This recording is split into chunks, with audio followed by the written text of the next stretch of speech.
Hello, welcome to the Economic Times Business Verticals India AI Dialogue, brought to you by Kyndryl. I'm Shipra Malhotra, editor with the Economic Times CIO, and my guest today is Amol Deshpande, who is the Group Chief Digital Officer and Head of Innovation at RPG Group. Welcome, Amol. Great to Thank have you. you with us. Thank you, Shipra. Okay. Happy to be here. Thank you. So, if you look at all the big conglomerates and diversified businesses, so how do you democratize AI across the different businesses, the different functions, plants, as well as the frontline teams? So, how do you really democratize it in a way that it is not limited only to the center of excellence, but it kind of becomes embedded into the entire organization core?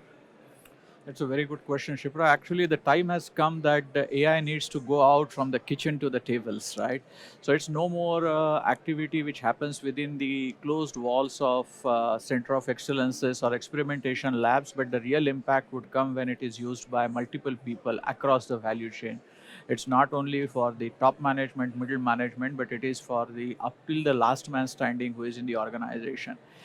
Unless the proliferation happens in a meaningful way for the last man standing and everybody who is a part of the value chain, the democratization is incomplete. Today, there are many avenues in which it can happen.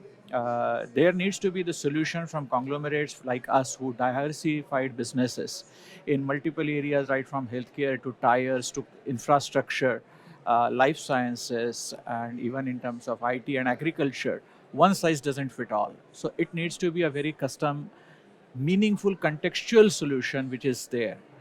Uh, Large conglomerates need a very, very strong focus on how do they want to propagate AI into their scheme of things.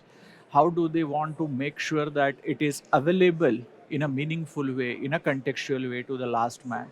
And to do that, it's a three-tier element, Shipra. One is it's about having the right set of infrastructure, tools, and technologies. Second is about processes and people, which is definitely the key. And the third thing, which is most importantly, is the skilling. So, skilling for AI is a very, very important aspect, especially in a manufacturing conglomerate like ours. Skilling for manufacturing usage of AI in manufacturing setups is something very, very important. Now, this is something where there is a lot of need at multiple levels. One from awareness, second is from understanding and handling it, and third is from a championing it. So that's the way, if it is done, which we are doing in RPG Group, is a scalable, sustainable model. The democratization of AI will not happen by some spurts, but it needs to be a sustained, individual, role-specific interpretation. And as we see AI moving beyond experimentation to become the core strategy of the organization, how do you think the conglomerates should rethink, how they build the products, how they build new products, new businesses, new platforms? So, Shipra, any organization in the business of either products or services has evolved. Along the wave of technological advancements, the digital transformation which organization have went through.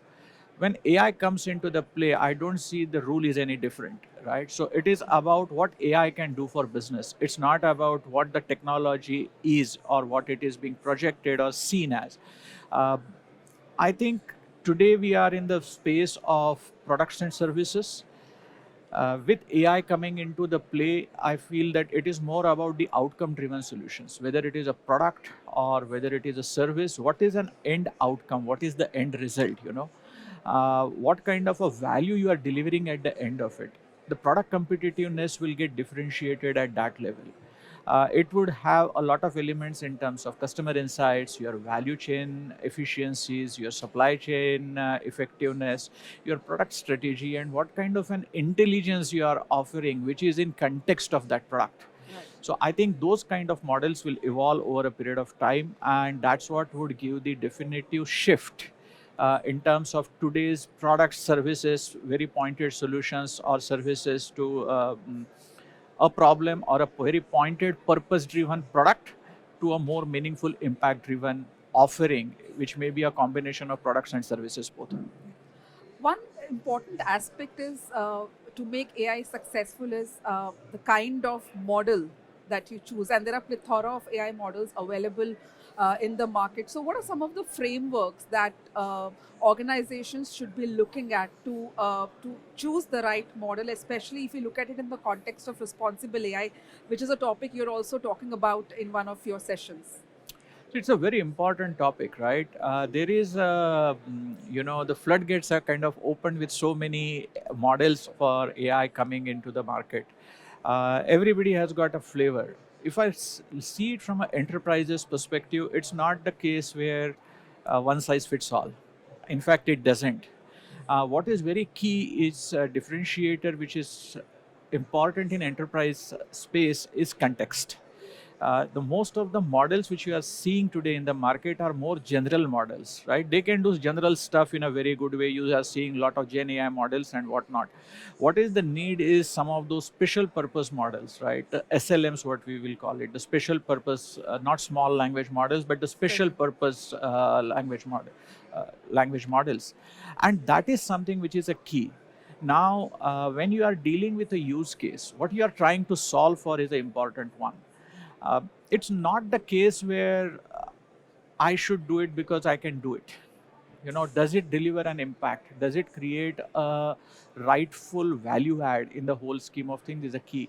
And to that, for that matter, it's a choice which the enterprises have where they should have an opportunity to look for the right fit solution for what they do. Of course, within the guardrails construct, within the data related construct, keeping the intellectual property aspects protected and bringing contextual meaning to the workforce for which the model is being used. So I don't think it's a scenario of one size fits all or one model will solve for everything. I think enterprises are like ourselves also and many others are looking at everything which is out there, experiment with it and see what works best for you.